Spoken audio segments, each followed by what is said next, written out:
that'll never happen here in Jersey. I said, if we don't try, it'll never happen. Right? Just like in a putt, every putt you leave short is never going to go down.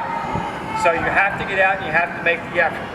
I've been making that effort now for over 5 years. I'm proud I've been doing it. I'm proud I'm standing here in front of you, and I'm very happy that everybody's here.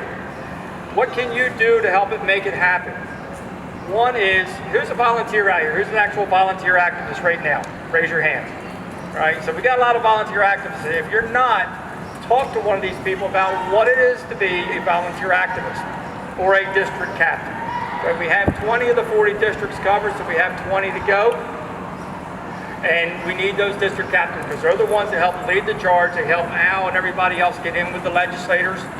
They help build their districts. They help build the entire organization. And that's what it's going to take to make it through. Just to give you an idea though, at the time frame, you've heard a little bit how long it takes. Hawaii, the very blue state of Hawaii, passed out of committee this year.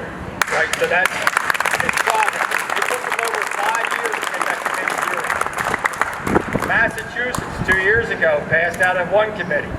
Now they've passed, I think, 2 committees this year, Steve. So they're getting closer. What's that? Definitely one. Okay. So, but they're getting closer, so we can make that pressure, and it's done by building the relationship with your legislators. You heard Chris talk about it, you heard Al talk about it. The more closer you get in talking to your legislator and their chief of staffs, the better our chances are of getting this thing passed. Again, about taking action, well, if you go to conventionofstates.com, there is a Take Action tab. If you scroll to the bottom of that is where all of our roles are. We have things from a simple volunteer activist, which will come out in today like today or help us work a booth at a fair. We have follow-up team members. Everybody here should have been called once when they signed their petition and said thank you, and then with a follow-up email and then maybe a text. So we have follow-up team members we can use. We have district captains, like I said, runs their local districts. 40 districts here in the state of New Jersey. We have half of them covered. Then there's other roles like Chris and I do and everything else like that. But please look at them. See if you can you have the time to take up. It doesn't take a lot of time, especially at the lower levels, 4 to 5 hours a week for a district captain, maximum. And that could be a 5-hour setup at a booth somewhere at a fair 1 week. So it doesn't take a lot, all right? Another way you can help is we have Convention of States started something this year. It's called the, what is that? 34 ready. No, not the 34 ready, but the grassroots. Grassroots Article 5 experience. Yeah, that's a game. Grassroots Article 5 experience. My tongue twisted here. But what that is they're asking for 2 people, 2 volunteers from every state to go down to Texas at our headquarters, and they're going to learn how an Article 5 convention works over 2 days, 2.5 days down in Texas. Now the deal is that costs a little bit of money. We're going to be sending out an email later on. It's going to have a link to an anodice where you can donate to Convention of States Foundation, which then will be a tax-deductible donation for you. Every dollar that you can put forward will help send 2 of our volunteers to Texas this September. And actually, it's going to happen over the course of Constitution Week, which will be really cool when we're down there. That's all I have to say. Again, thank you all very much for coming. Appreciate all your support. I know our legislators do. Now I would like to ask Steve Patten to come up. He is a former Maryland State Director, as well as now our Associate Regional Director.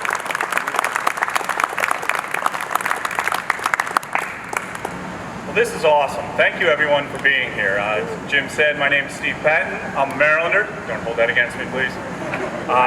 It's nice to be amongst my people. The reason I say that is because I actually was born in Jersey quite a while ago, but I was born in Jersey, Jersey City, Hudson. It's really great to see all of you here, and I really appreciate you all being here. As Jim said, I am the Associate Regional Director, so I am a part-time national staffer for COS. What does that mean?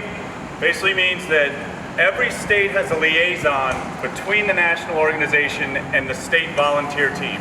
Every state in the union has a volunteer team in place without paid staff working. So you guys are 100% volunteer, just like every other state. And for that, give yourself a round of applause. Thank you for that. In my capacity as Associate Regional Director, I get to work with the leadership and the volunteers of the state teams, and New Jersey is one of those teams I'm privileged to work with. And I would like to say there's certain opportunities that certain states have. Not every state has the same opportunity with COS. Obviously, the goal is to get to 34 states that pass the main COS resolution so that we can call a convention and try to put the federal government back in their box. There are other opportunities that come about of being part of COS. One of the recent ones, which I know New Jersey has actually, they've filed, and you have co-sponsors for something we call 34 Ready. It's kind of a strange name, but we're calling it 34 Ready. The reason for calling it 34 Ready is we want the states to feel that they're ready when we get to 34 states, which is the required number of states right now, to call an Article 5 convention under the Constitution. The 34 Ready legislation is something outside, away from the main COS resolution, but it offers a really unique opportunity, and in my capacity as a national staffer working with certain states, I am still a volunteer in the state of Maryland. And in my capacity as a volunteer in Maryland, we have worked really hard with our 34 Ready legislation this past session. I've been part of the Maryland volunteer team since 2017. We filed the main COS resolution every year that I've been part of the team. This was the first year we filed the 34 Ready legislation, and I wish I could stand up here and tell you we got out of committee, but we have still not gotten out of committee. Like New Jersey, the main COS resolution and the 34 Ready legislation, neither have moved out of committee yet in Maryland. However, what I did find in my many years of COS volunteerism in Maryland with the 34 Ready legislation is we were able to have many more meaningful conversations with Democrat legislators. And not just Democrats, but mostly Democrats seem to be the stopping point, at least in Maryland, with our main COS resolution. The 34 Ready legislation, if you're not familiar with it, it's basically legislation, and you can be engaged with your legislators in writing that legislation. It is not, unlike the COS main resolution, every T doesn't have to be crossed and every I doesn't have to be dotted exactly the same way to pass it. It's legislation that lays out the guidelines for how your commissioners will interact representing New Jersey at an Article 5 convention.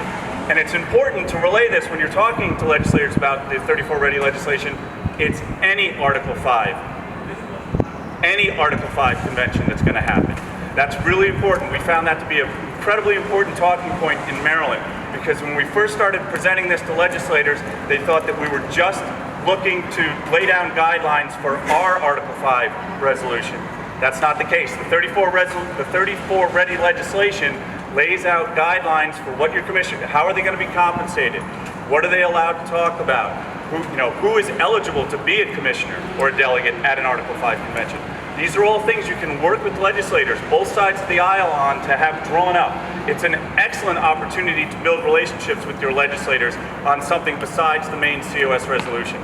So if you are an activist and you're involved with your COS team, but you're not currently aware of or familiar with the 34 Ready legislation, I highly suggest you get involved and ask about it, because it is just a great building block towards that end goal of passing the COS resolution here in New Jersey. So, with that said, I kind of want to put a bow on something that Jim hit on about volunteerism and the district captain role in particular. For you old-time COS people that have been doing this for a long time, you've heard Michael Ferris and Mark Meckler mention on numerous occasions how the district captain role is the quintessential role. It's the most important volunteer role in our organization. If you've heard that, maybe you know why that is, maybe you don't. I've learned recently that a lot of states don't realize just in how important that district captain role is. So why is that district captain role just so important? The district captain represents all of the COS supporters in a district to a single General Assembly member. So here we have General Assembly members and senators. That district captain is actually like a garden hose that can apply the pressure from all the supporters. You are, as a district captain, you're the liaison between that legislator that can vote for our legislation or our resolution and all of the supporters. You are the point of contact with that legislator. Now, I'm not saying that as an active volunteer you do not engage your legislators. That's our job as active citizens, whether it's for COS or anything else. It's our civic duty to be engaged, especially with our state General Assembly members.